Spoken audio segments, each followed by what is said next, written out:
where in fact Sequoia Capital has in fact been searched by the Enforcement Directorate. To talk more about it and to give his opinion, we have Mr. Mohandas Pai joining in as well. Mr. Pai, thank you very much for taking the time out.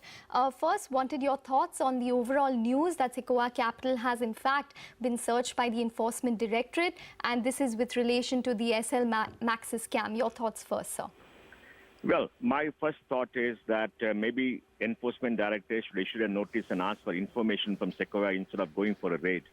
The word raid and going and searching basis on, whatever information you have without asking for information, I think is something that the government must relook at. While everybody applauds them for enforcing the law, I think there is a negative connotation to a raid. India is not a land of crooks. India is not a land where everybody is a crooked businessman and everybody is trying to cheat. There are lots and lots of good, honest businesses, lots and lots of good, honest businessmen in this country. And we must respect their honesty, respect them for what they are. And if the government wants information for anything, they must ask them.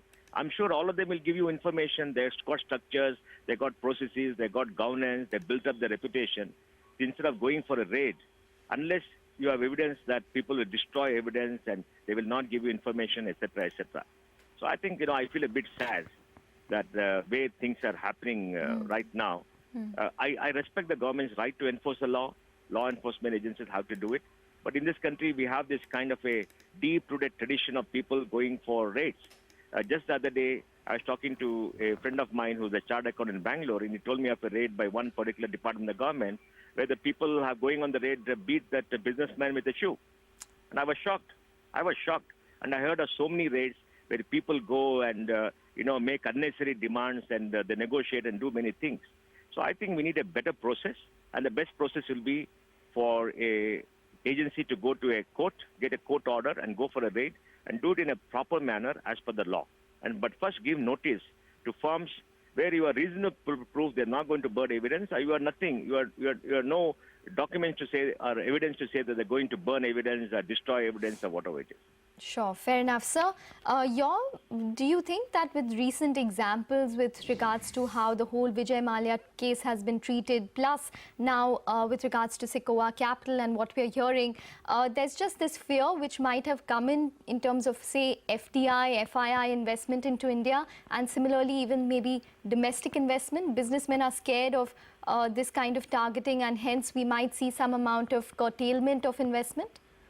Well, in the last 2-3 months, utterances by government, utterances by the opposition, political fights of who gave loans to Vijay Mallya, who did that, accusations on TV, the shrill campaign by TV and media against business, I think is not good for this country. It's creating an atmosphere of fear, an atmosphere of targeting. If somebody has done wrong, please proceed against him as per the process of law. And the process of law is to issue notices, get information, have evidence, and prosecute them under the law. Everybody is not a criminal in this country. Like I said, India is not a land of crooked businessmen. And in business, there will be failure. We have to accept failure. Banks have lent money. There will be failure.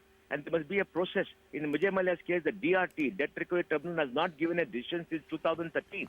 There is no court order attaching any assets. There is no court order determining that you must pay so much of money. The matter is before the court. Let the court decide. The court doesn't decide for 6 months, 1 year, 2 years, 3 years.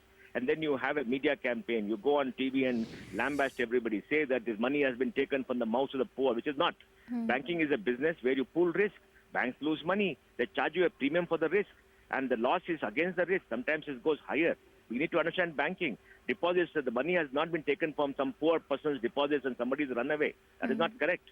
So I think we must be very circumspect and we must create a very modern, matured way of handling these kind of issues in a very dignified manner. We don't hurt reputation. Just yesterday, the papers I read about a 6-year case where somebody was charged with some evasion of tax and the court threw it out. For 6 years, the person suffered. Now, will the person who made the charge restore his reputation?